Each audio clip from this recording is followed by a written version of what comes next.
광주의 고용 여건이 갈수록 악화되고 있습니다. 이런 가운데 광주시와 한국노총은 광주형 일자리 사업의 불씨를 살리기 위해 막판 대화에 나섰습니다. 오늘 광주 국세청에서 열린 국정감사에서도 열악한 지역경제 상황이 집중 거론됐습니다.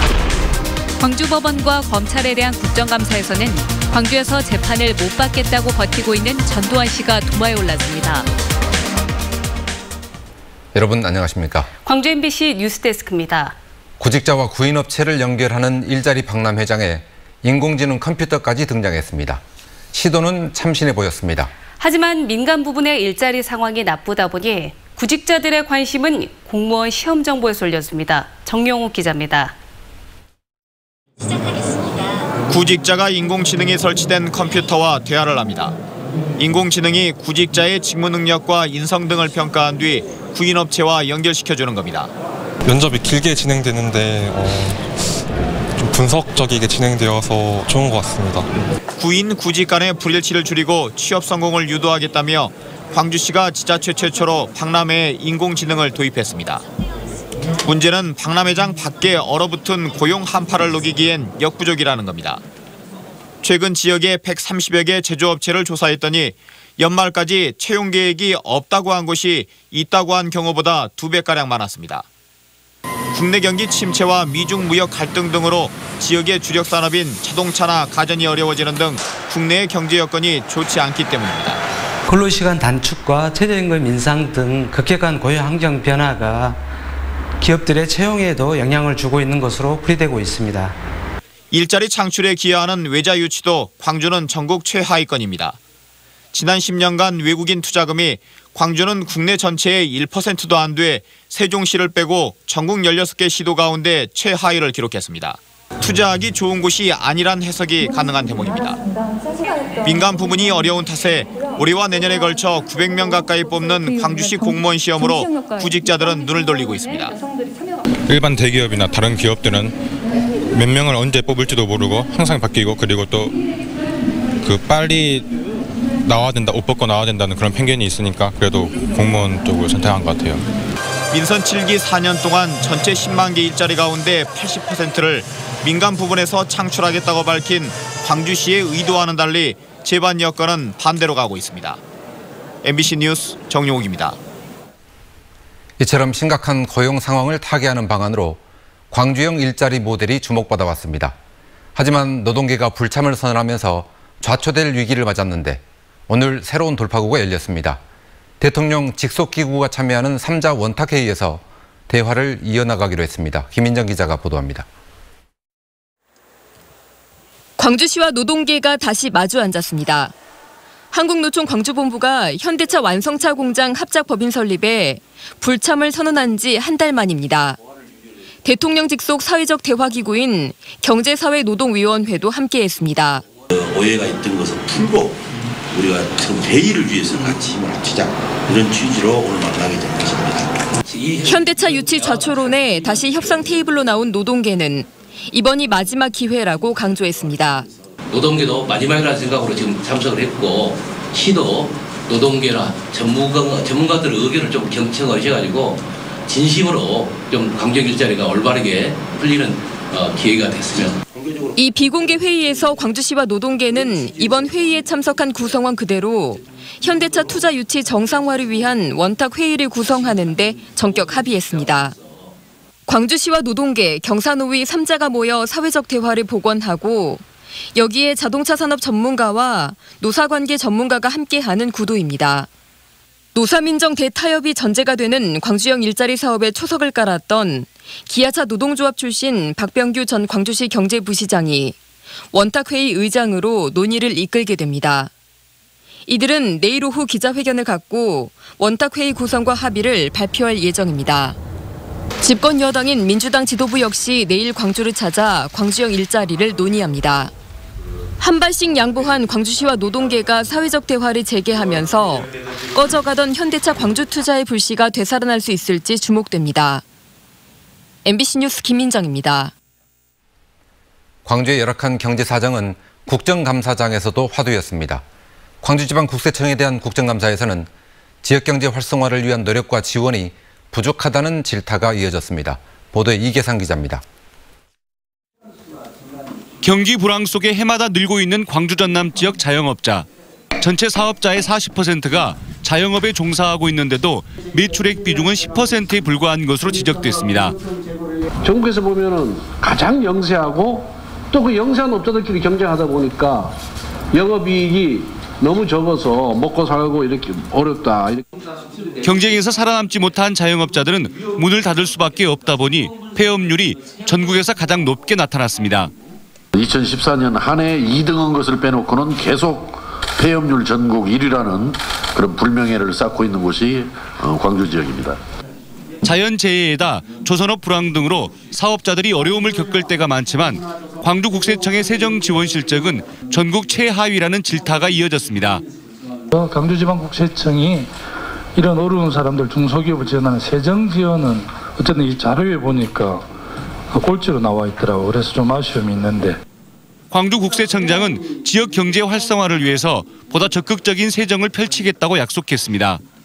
경기가 급격하게 하락될 추세이기 때문에 세정 지원을 지금 강화해서 여기 표현은 안 나타납니다만은 지금 하반기 들어서 저희들도 적극적으로 지금 세정 지원을 하고 있습니다. 국세청 국감에 나선 국회의원들은 여야를 막론하고 광주 지역 경제를 살리기 위해서는 광주형 일자리 사업이 성공할 수 있도록 힘을 모아야 한다고 강조했습니다. MBC 뉴스 이기상입니다.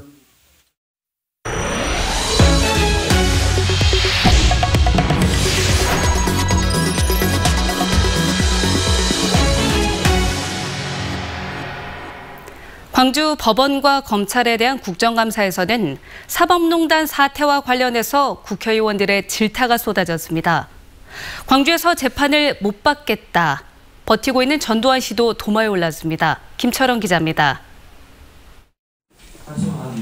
국민의 신뢰를 잃은 사법부를 질타하는 건 여야가 다르지 않았지만 어느 당이냐에 따라 나를 세우는 방향은 달랐습니다. 자유한국당은 김명수 대법원장 체제가 되면서 법치주의가 흔들리고 있다고 비난했고 지키겠다는 의지를 노골적으로 밝힌 사법농단, 사법권 침해라고밖에 생각이 되지 않아서 대통령이 앞장서서 법치주의를 파괴한 것과 다름이 없고 더불어민주당은 양승태 전 대법원장 체제의 재판 거래와 사법농단의 진실을 밝혀야 한다며 목소리를 높였습니다. 수사가 진행 중에 있고 또 국회에서 국정조사를 해야 된다는 여론도 높고 특별재판부를 만들자는 의견도 있고 또 탄핵을 해야 된다는 주장까지 나오고 있습니다. 양승태 체제 법원행정처에서 사법지원실장과 정책실장을 역임한 현 광주지법원장과 전주지법원장이 상고법원 도입을 위해 논의한 내용이 치졸했다는 질타도 이어졌습니다. 대한변협이 말을 좀 안 들으니까 우리 광주법원장님 네. 지금 1년의 사태에 대해서 별 책임감을 못 느끼십니까? 아닙니다. 법원이 언제부터 그런 식으로 자세하게 원래 재판에 관한 지원실의 박건들이 곤란하다고 하지 않습니까? 사법지원실의 업무 중에 하나입니다. 예, 알겠습니다. 예. 광주에서 재판을 못 받겠다고 버티고 있는 전두환 씨 회고록 관련한 재판도 국감장 도마에 올랐습니다. 전두환 전 대통령이 계속 재판장에 나오시지 않으면 어떻게 하실 겁니까? 어떤 식으로 가타부타 답을 하게 되면은 그것도 결국 네, 그 재판부에 영향을 주는 거라서. 예. 또 지난 2014년 허재호 대주그룹 회장의 황제노역 사건 이후 폐지됐던 지역법관 제도가 최근 권역법관 제도로 이름을 바꿔 부활하려 하고 있다며 지역 토호와 유착하는 폐단이 우려된다는 지적도 제기됐습니다. MBC 뉴스 김철원입니다.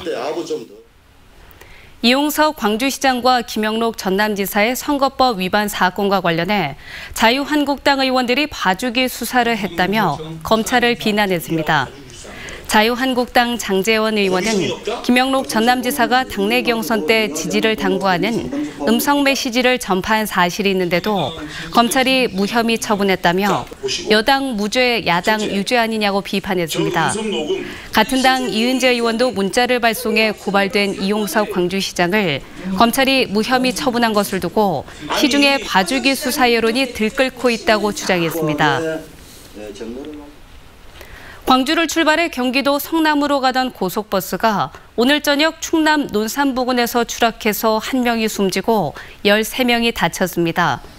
오늘 저녁 6시 30분쯤 충남 논산시 천안논산 고속도로에서 금호고속버스가 앞서가던 1톤 트럭과 추돌하고 5m 아래 언덕으로 추락해 승객 50살 이모 씨가 숨지고 버스기사와 승객 13명이 다쳐 병원으로 옮겨졌습니다. 경찰과 소방당국은 버스가 도로에 떨어진 이물질을 피하려다 트럭과 추돌해 사고가 난 것으로 보고 정확한 경위를 조사하고 있습니다. 오늘 오전 7시 50분쯤 광주 서구 쌍촌동의 한 교차로에서 57살 조모 씨가 몰던 25톤 덤프트럭이 가로수를 들이받았습니다. 이 사고로 운전자 조 씨가 다리를 크게 다쳐 병원으로 이송됐고 사고 현장 주변 도로에 2시간 넘도록 출근길 교통 혼잡이 빚어졌습니다. 경찰은 조 씨가 신호대기 중이던 다른 차량을 미처 발견하지 못하고 피하려다 사고를 낸 것으로 보고 정확한 경위를 조사하고 있습니다. 목포의 한 초등학교에서 한 남학생이 의식을 잃고 쓰러져 경찰이 조사에 나섰습니다. 오늘 오전 9시 48분쯤 목포시 모 초등학교에서 5학년 A군이 기절했다는 신고가 접수돼 병원으로 옮겨졌지만 현재까지 의식이 돌아오지 않고 있습니다. 경찰과 학교 측은 A군이 쉬는 시간에 복도에서 다른 반 친구와 몸싸움을 벌이는 과정에서 쓰러진 것으로 보고 목격자 등을 상대로 정확한 경위를 조사하고 있습니다. 광주 전남의 어린이 교통사고 사망률은 전국 최고 수준인데 반해 스쿨존의 과속 단속 장비 설치율은 1% 수준에 머물고 있습니다. 경찰청이 민주당 김영호 의원에게 제출한 국정감사 자료에 따르면 지난해 어린이 인구 10만 명당 사망자 수가 전남은 3.6명, 광주는 3.3명으로 전국에서 부끄러운 1, 2위를 기록했습니다. 그러나 스쿨존의 과속 단속 장비 설치율은 전남은 0.97%, 광주는 1.14%로 전국 평균 3.53%에 크게 못 미쳤습니다. 광주 도시철도 2호선 건설에 대해서 찬반 의견을 묻는 전화 설문조사가 오늘 마감됐습니다.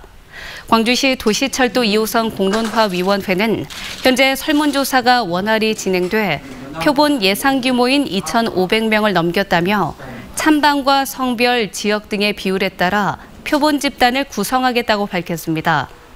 이어 표본 집단에서 시민참여단 250명을 선정해 찬반 양론과 전문가 의견이 포함된 자료집을 제공한 뒤 다음 달 합숙 토론을 거쳐 2호선 건설 여부에 대한 최종 결론을 낼 방침입니다. 광주시가 공직자 부패 행위 신고 포상금을 최고 2억 원으로 올리고 신고 기한을 3년에서 5년으로 확대합니다. 주요 부패 행위는 금품을 수수하거나 향응을 받는 행위, 직위를 이용해 부당이득을 얻거나 위법 또는 중대한 과실로 시 재정에 손실을 끼친 행위 등입니다. 이번 조치는 오는 11월 15일부터 공포 시행됩니다. 광주 일부 지역 집값이 크게 오른 것과 관련해서 부동산 탈세를 철저히 차단해야 한다는 지적이 나왔습니다. 더불어민주당 김두관 의원은 광주지방국세청에 대한 국정감사 자료를 통해 광주 남구와 광산구 일부 지역에서 아파트 거래가가 크게 오르면서 다주택 소유자들이 늘고 양도소득세 납부가 늘고 있다고 밝혔습니다.